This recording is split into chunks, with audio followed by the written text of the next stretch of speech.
These sleuths can crack any case and bust any punk in their wake. Let me tell you something, lady. If you don't care about catching the suspect, neither do we. We're out of here. Welcome to Ms. Mojo, and today we're counting down our picks for the top 10 female detectives in TV. Athena, I'm police. I know how to take care of myself. For this list, we're not just looking at women who hold the detective post in their respective police departments. We're focusing on those ladies whose examination and evaluation skills help solve crimes and catch criminals. I'm an asshole. But help me or get out of my way. We'll only be handling the live-action ladies here, so animated snoops like the gals from the Scooby-Doo gang will be on a different list. Somebody did it to deliberately scare us. Number 10. Emily Prentiss, Criminal Minds. I can give you another chance. The FBI is coming here at 3 a.m. When Agent Al Greenaway quits the FBI's Behavioral Analysis Unit, Emily Prentiss steps in to fill her shoes. I lived in several Middle Eastern countries growing up. As the daughter of a U.S. ambassador, Prentiss has picked up some impressive skills. She speaks several languages, understands various cultures, and can put sleazy guys in their place. So who do you really go home with, Paul? Or do you go home alone? Since she's the new kid on the block and is used to more covert operations, getting close to her new team doesn't come easily. But over time, she proves loyal, often putting the safety of her coworkers before her own. Her connection with the others makes it all the more bittersweet when she leaves the BAU for Interpol. You want to leave, don't you? I didn't say that. It's the only reason you would be this quiet, Emily. Can we please talk about this later? However, every ending is also a beginning, so we may see her again someday. What are they gonna do? Send me back to London? Number 9. Jessica Jones, Jessica Jones. You could have used the door. I wasn't sure you'd answer. It's important. It must be. It's for a case. Marvel has brought some very interesting characters to the big and small screens in recent years, and this PI is no exception. You a PI? I'm just trying to make a living. You know, booze costs money. Usually. Jessica Jones, played by Kristen Ritter, is the freelance detective for New York City's Alias investigations. You want to find him because... Gifted with superhuman strength, she chooses to keep a low profile with regards to her powers, unless, of course, she's pushed too far. Her sleuthing skills are extra sharp, and she'll need them if she wants to beat a mind-controlling maniac like Kilgrave. Stop! Jessica's a darker hero than most, with a history of terrible deeds and a penchant for consuming alcohol to handle her PTSD. But warts and all, we love seeing a superhero lady in a lead role on such a kick-ass show. Go to sleep. Go to sleep.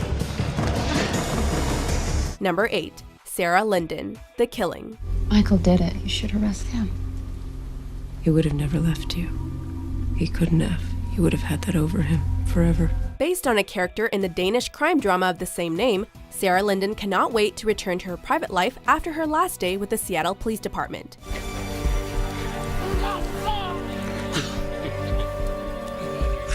Wrap it up, we're done. When a mystery involving the death of a teenage girl pops up, however, Sarah is roped back in to investigate the possible murder, with an unpredictable and belligerent new partner accompanying her along the way. My last day? My flight's tonight. You're still on the city's dime. Linden is a relentless inspector, finding the things in cases that don't quite add up and working towards a solution. How do you know about the bodies? I don't know if he did or didn't. If he lived near the woods, it might not mean anything. Try as she might to keep her personal life separate from her job and the horrors she has to examine, her innate skills as a detective keep her coming back for more.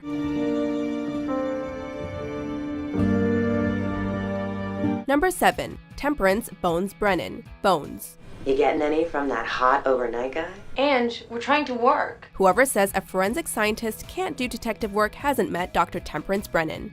Based on author Kathy Reichs, Brennan is an anthropologist in Washington, D.C. Her expertise in analyzing murder remains, even if there's nothing left but rotten flesh and old bones. Let her associate Seeley Booth of the FBI to call her Bones, a nickname she warms up to eventually. Come on, do the math, Bones.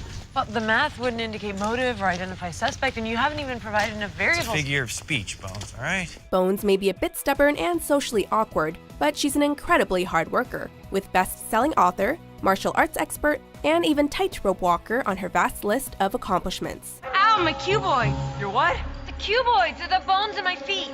Bones, you all right? With Booth's help, Bones is finally able to come out of her shell and grow closer to her team of squints. Well, she's closer to some more than others. Number 6. Veronica Mars. Veronica Mars. Life's a bitch until you die. If you had Veronica Mars' history, you'd think life was a bitch too.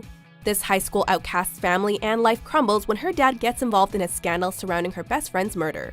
But rather than sit there and take it on the chin, Veronica, played by Kristen Bell, steps up and follows in her dad's footsteps as a private investigator, tackling the mysteries brewing in Neptune, California. Reading all about it? Guys gotta keep current. What are you up to? Just taking surveillance photos of everyone who takes a paper out of that machine, you know, for kicks. She juggles being a PI with going to high school, having to deal with memories of an awful night in her past, as well as going from a popular girl to social pariah. What do you say to a little hooch, huh? What's the matter? Aren't you your mother's daughter? Now there was a woman who could drink. Veronica's wise beyond her years, sharp-witted and edgy. Though she's sometimes cynical, we know deep down she's just a soft marshmallow. I feel like at any moment Tom Cruise is gonna dangle from the ceiling on cables. Great. Now I won't be able to sleep. Number 5. Jessica Fletcher. Murder, She Wrote. Jessica! He was here, Ethan. I know he was here. Who was he, Ralph? No, Stephen Earle. Jessica Fletcher was just a retired English teacher from Maine who loved writing mystery novels. The books turn out to be a hit and prove that Fletcher has an instinct for sleuthing. So much so, she ends up getting called in to solve actual murder cases as an amateur detective. And oddly, her small town has way more than its fair share of murders. Well, the sheriff discovered a heel of a shoe wedged into the rocks down by the beach. Nana's already admitted that it was hers, but the shoes are missing. At times, Jessica proves even more competent and thorough than the professionals, on par with pros like Magnum P.I. Later in the series, Miss Fletcher imparts her mystery-solving knowledge to others by teaching a criminology class in NYC. A good detective investigates both the clues you can see and the clues that you can't see.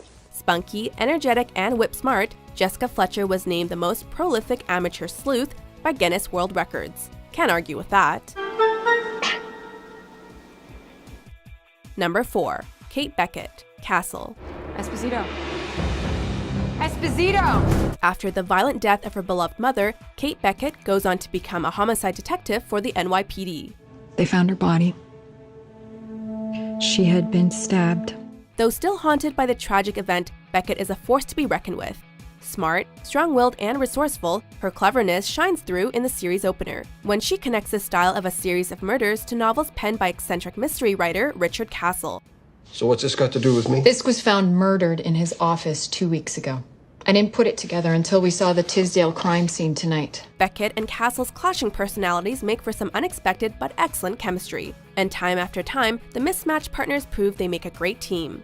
Not only is Beckett an inspirational figure for the audience, she also inspires Castle, who immortalizes her as Nikki Heat in a new series. You took the part of Nikki Heat without even reading the book? Number 3. Brenda Lee Johnson. The Closer. Sounds like blackmail. Except why would he transfer money to her when he was planning on disappearing? Brenda Lee Johnson is the new deputy chief of the LAPD. Unfortunately, she doesn't get a warm welcome on her first day on the job. Look, since you're getting emotional about this, why don't we I don't get emotional. I am damned angry. Well, thank you for speaking your mind. Maybe that's because her methods are, let's call them unorthodox. Because of this, there are plenty of people on the force who work against her, like Major Crimes Captain Sharon Rader. You stay out of my way, Captain, I'll stay out of yours. But even they can't argue with the fact that she gets results. Brenda's intelligent, determined, and exacting, able to squeeze a confession out of even the tightest of lips. Yeah, he shot at him, yeah. How many times? Twice, I think. She'll never stop until she successfully closes a case, which earns her the moniker The Closer. Johnson has gone through hardships aplenty, but never seems to lose her resolve or her drive to keep fighting the good fight. This isn't supposed to be happening. I'm about 100 years too young. Number 2. Jane Tennyson. Prime Suspect. Right, well, they've done the tests on Nadine's skull. It seems she was of mixed race, West African and probably English. Sorry, boys, but sometimes an investigation needs a lady's touch. After the untimely death of the original senior investigator of London's Metropolitan Police Service, Jane Tennyson steps in as the new detective chief inspector. What if you're wrong? I'm not. And if she picks him out of the lineup tomorrow, I've got him. Jane is a no-nonsense DCI working in a male-dominated office. While that doesn't make her very popular, it won't stop her from getting the job done. forensic down here as soon as possible. Don't touch anything. However, despite her tough exterior, she's not unbreakable, although sexism in the office is the least of her worries when tackling her own personal demons. With every season comes a new challenge for Jane to face, from racism to child abuse to her own alcoholism. But while her coworkers may doubt her, Jane's more than prepared to prove them wrong. Mr. Sturdy is obviously devastated by Sally's death, but that doesn't mean he's not responsible. But if he had fathered Sally's baby, that DNA will reveal that. Before we reveal our number one detective, here are a few honorable mentions. You didn't hear a shot, did you, by any chance? No, not then. But about 10 minutes later, it seemed to come from the woods. But it didn't sound like the shooting one hears in the woods.